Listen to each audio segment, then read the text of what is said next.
அட வாமா பாரதி, என்ன அந்த பக்கம்? அதான் மனம் வந்து வாங்கின பணத்தை திருப்பி கொடுத்துட்டு போயிட்டானே,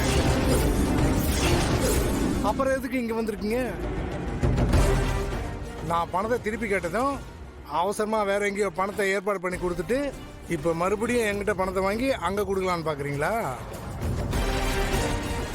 நான் தான் ஏற்கனவே சொன்னேன்ல பாரதி, எனக்கு இந்த ஊரே வேணாம், சொந்த ஊருக்கு போய் வாழலான்னு முடிவு பண்ணிட்டேன்.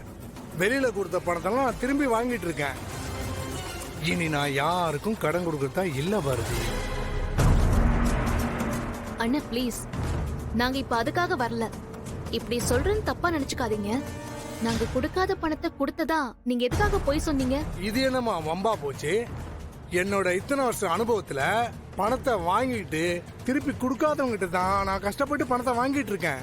நீங்க என்னடானா பணத்தை திருப்பி கொடுத்துட்டு நீங்க கொடுத்துதான் நான் போய் சொல்றேன்னு என்கிட்டயே கேள்வி கேக்குறீங்க.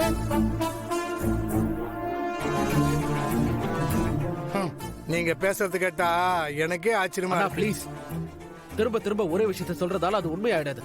போன்ல நான் தான் உங்ககிட்ட வந்து பணத்தை கொடுத்தேன், நீங்க போய் சொல்லிருக்கீங்க. நான் உங்களை வந்து பார்க்கவும் இல்ல, பணத்தை கொடுக்கவும் இல்ல. எதுக்காக அப்படி சொன்னீங்கன்னு கேட்க வந்தா எங்ககிட்டயும் அதே சொல்றீங்க. உண்மையை சொல்லுங்க, நான் வந்து உங்ககிட்ட அந்த பணத்தை எப்ப கொடுத்தேன்? ஏன்னா அப்படி போய் சொல்லிட்டு இருக்கீங்க? காலையில நீங்க வந்து வீட்டுல பணத்தை கேட்டு பிரச்சனை பண்ணதுக்கு அப்புறம் தான் நானும் அக்காவும் பணத்தை ஏற்பாடு பண்ணலாம்னு அலைஞ்சுகிட்டு இருக்கோம். ஏன்னா இப்ப தேவையில்லாம போய் சொல்றீங்க? என்னம்மா பாரதி, உங்க தம்பி பேசுற முறையே சரியில்லை.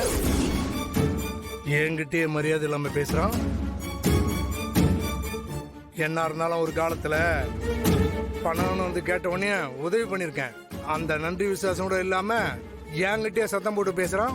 மனோ, நீ கொஞ்சம் அமைதியாரு. நான் தான் அவர்கிட்ட பேசிட்டு இருக்கேன்ல. அண்ணன், உங்களை கெஞ்சி கேட்டுக்கிறேன். என் நிலைமைய உங்களுக்கு எப்படி சொல்லி புரிய வைக்கிறதுனே எனக்கு தெரியலண்ணே. உண்மையை சொல்லுங்க. நாங்க பணம் கொடுத்ததா உங்ககிட்ட யாராச்சும் சொல்ல சொன்னாங்களா? அதனால்தான் நீங்க அப்படி பண்ணீங்களா? நீங்க சொன்ன பொய்யால வீட்ல பெரிய பிரச்சனை ஆயிடுச்சுன்னு. செய்யாத தப்புக்காக வீட்ல எங்க மேல திருட்டு பழி போட்டாங்க. உங்ககிட்ட பணத்தை திருப்பி கொடுக்கறதுக்காக தான் நாங்க வீட்ல இருந்த நகையை திருடிட்டோம்னு சொல்றாங்க. நாங்க எவ்வளவு சொல்லியும் அவங்க எங்களை நம்பவே இல்லைன்னு. நீங்களா இத பண்ணிருக்க மாட்டீங்கன்னு எனக்கு நல்லாவே தெரியும். யார் சொல்லி இந்த விஷயத்த பண்ணீங்க? தயவு செஞ்சு எனக்கு அதை மட்டும் சொல்லுங்க. அட என்னம்மா உங்ககிட்ட பெரிய இம்சையா போச்சு? இங்க பாருமா, நீங்க பணத்தை திருப்பி கொடுத்துட்டீங்க, நான் அதை வாங்கிட்டேன், அவ்வளவுதான். அதோட உங்களுக்கும் எனக்கு இருக்க கணக்கு வழக்கு முடிஞ்சு போச்சு.